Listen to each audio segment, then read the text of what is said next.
Our panel, need I to introduce them? Not really, but once again, Elmar Brok, the European Union of Christian Democratic Workers President. In the middle, Ms. Anne Hermans, the President of the European Seniors Union, and of course, Georgios Hatzigeorgiou, the European Democrat Students Chairman. Welcome. Thank you. How can we best integrate asylum seekers? It is a question, ladies and gentlemen, that will be dealt with tonight in a dedicated panel discussion at 8 o'clock, which will go in broad, in length, in depth into that question. But of course, when we're talking about an inclusive society, we cannot, of course, skip the question in this panel as well. So, I'm coming to the youngest of all, Mr. Hatzigeorgiou. How do you see that very important issue of how can we be inclusive towards that the millions of people that are trying to reach or that already are in Europe and trying to get asylum over here? How do you see, in a nutshell, how do you see the issue? Thank you. The most important of all, I think, first of all, is language. The whole idea of integration, mutual understanding, communication, it needs language to communicate with. So asylum seekers, they need to be able to receive information alone, to go out for shopping, to visit doctors. So I think it's very, very essential that they receive language courses for the beginning that they arrive in their hosting country. And of course, it is already the practice in some countries. Some other countries have developed phrasebooks to assist them in many other ways. So I think it's something that should be further encouraged. Second thing, accommodation. Most of the times, asylum seekers, they live isolated in refugee camps or other isolated places outside the community. So ideas like the Refugees Welcome, which is actually an Airbnb for refugees, which actually allows local people to accommodate asylum seekers in their place so they can understand how the local community functions, and then in return they receive the small amount from the government. So there should be more government subsidies on that. Then there are many other ways, like free pass to public transportation, like the use of activities at the local level, like volleyball, organization of basketball games, so they can develop team abilities, skills, and of course, strong anti-discrimination legislation. Thank you. Ms. Hermans, from the students to the seniors, what is your assessment on the issue? When I listen to your question as president of the Seniors Union, I immediately think, first of all, about protection and integration of asylum seekers and refugees. Several government levels have their own competence and their own regulations also. So our principles on human rights and on the right of every person to live a life in dignity and respect has to be implemented by several governments, but also older persons and seniors, older citizens can play a role. And I was listening the last years to several seniors. I was recently in Cyprus, and people told me in their own life they have the experience, of being a refugee, and they have the experience what it means to have to flee their homes, to protect their children, and to look for more safety. So I think that also seniors can make bridges to understand what's happening, but at the other hand, also by protecting our own identity and our own country. You made that point already. Mr. Brok, you as a representative of the Workers' Union, wouldn't it be the best way to integrate the asylum seekers by giving them work as soon as possible, as soon as they arrive and the availabilities are there? Ich glaube, wir sollten entsprechend der richtigen Auslegung der Genfer Konvention diejenigen, die berechtigt Asylbesucher sind, so schnell wie möglich in Arbeit bringen, in Bildung bringen und so weiter. Aber das bedeutet auch, dass wir schneller in der Lage sein müssen, die abzuweisen, die kein Recht haben, als Bürgerrechtsflüchtlinge und als Asylsuchende. Ich glaube, das ist wichtig auch für die Arbeitnehmer, für die Gesellschaft insgesamt, dass man diese Unterscheidung macht. Denn die Schutzbedürftigen will man schützen und muss man schützen. Aber die anderen muss man nicht. Und ich glaube, bei dieser großen Menge mitten an der Völkerwanderung muss man sehr viel mehr in der praktischen Politik auch diese Unterscheidung machen, die zwischen Wirtschaftsflüchtlingen und Asylsuchenden und Bürgerkriegsflüchtlingen sind, als auch diejenigen, die aus sicheren Herkunftsländern kommen. Dafür brauchen wir gemeinsame europäische Mechanismen, die einen gemeinsamen europäischen Grenzschutz angeht, gemeinsame Verfahren, die schneller gehen müssen als bisher, auch die Zuteilung auf die verschiedenen Länder. Hier muss man Solidarität auch zwischen den Ländern zeigen. Aber wenn das Vorgestaltete richtig ist, dann wird das auch verstanden werden. Und man muss die Ursache bekämpfen. Wir reden fast nie über die Ursachen. Ja. Krieg in Syrien, Situation in Afrika. Wenn wir das nicht abstellen als Europäer, und das kann kein Nationalstaat, werden wir mit keinem Stacheldrahtzaun die Mengen der Menschen aufhalten, die ihr Leben laufen. That is absolutely clear. But let's come back to the people, the European people, your voters, of course. Let's come back to the people and the voters.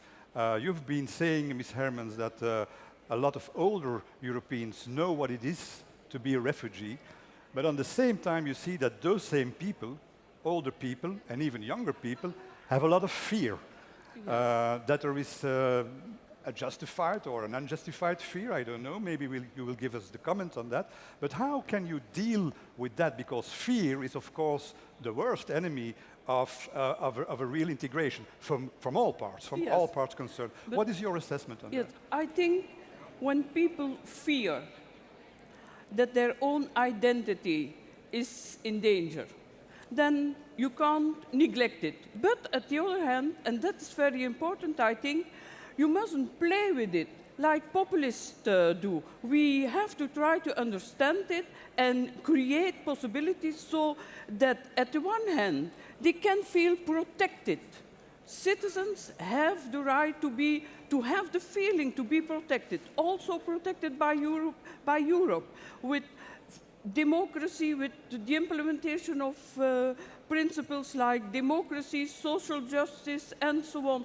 But at the other hand, we have also to understand that it's difficult to make the bridges so that they can understand what's going on with their new neighbors. How do the students think about this question of fear? Well, the students think it in terms of education. For current citizens, education for current citizens of all ages, and more intense education for the generations joining schools and higher education systems in the future.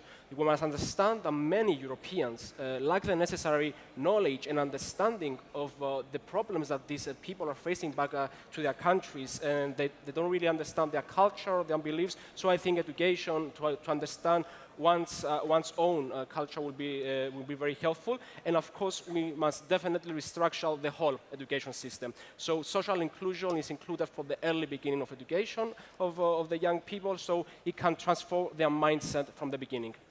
You want to add something? Wenn die Menschen Angst haben, dann liegt das darauf, dass sie die Dinge nicht kennen. Wir haben dort die höchste Maß an Fremdenfeindlichkeit, wo am wenigsten Fremde wohnen. Das ist eines der Dinge, die wir einbeziehen müssen. Der zweite Punkt ist, wir müssen sagen, die Lösung ist nur europäisch und wir sollten uns in dieser ungeheuren Krise nicht zulassen, dass unsere eigenen Grenzen wieder geschlossen werden, dass wir Europa wieder abkoppeln, die Erfolge Europas zerstören, die Freizügigkeit zerstören, den freien Warenhandel verkürzen. Wir müssen gemeinsamen Grenzschutz betreiben. Wir müssen unsere griechischen und ungarischen und maltesischen und italienischen Freunde unterstützen, damit sie mit ihren Aufgaben fertig werden. Dann können wir unseren eigenen Leuten sagen, dass Europa eine Antwort darauf hat. Und wenn man deutlich macht, dass man einen Stil hat, eine Antwort darauf hat, solidarisch handelt, dann nimmt man den Menschen auch die Angst, dann kann man mit dem leichter umgehen. We're all very passionate about this. That is clear. It's a very passionate debate. And again, I'm very sorry we don't have the time to go really in depth into the matter. Tonight at 8, that will be the case. So we're going to another issue that has to do with the inclusive society, and that is, of course, that other very important balance between all the people in our society and the young people, and we shouldn't see them as competitors between each other, but on the other hand, in real life, they are perhaps, and they are sometimes, and they behave like sometimes. So how do you see that bridge between the two generations or the two groups, starting with with the youngest of all? Yeah, sorry. First of all, we don't really see it as a competition. I think it's not the right term to use, but you need to know that when it comes to the young involvement within the society and with the democratic processes, lately politics are not very important among the young generation. However, there are youngsters that they do believe that young people can and should participate in democratic processes and should make the difference in societies. So we believe that governments should further encourage strong fundings, especially to organizations that make this job, that they're trying to convince someone else about the importance of being an active citizen, about the importance of making some changes in the society. So we want to help, but we need also the help from the society. Ms. Hermans, the other side of the story. When we speak about an inclusive society from the point of view of senior groups, then we speak about age-friendly society. This doesn't mean that we only see the problems and the hopes of older people, but a society for all. A society where every age group is respected and can live in dignity, so that also in this society, older people have a right to live longer, and we like to live longer, but that they also can participate in society and being part of society in all areas. That's very important. We can do something ourselves. Citizens themselves can do a lot. Communities, civil society, but also governments and also the European government. And also, of course, the work floor, because on the work floor, there is also a really big issue between the older generation and the younger one. Ja, wir haben, glaube ich, zwei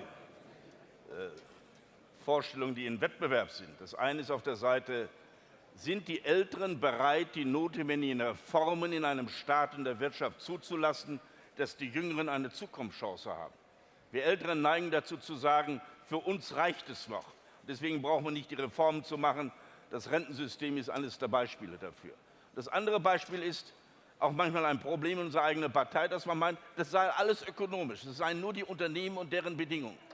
Eine Gesellschaft kann nur funktionieren, wenn sie inklusiv ist, wenn alle Teile der Gesellschaft, die Senioren, die Arbeitnehmer, die Frauen, alle in der Gesellschaft das Gefühl haben, dass sie Teilhabe haben.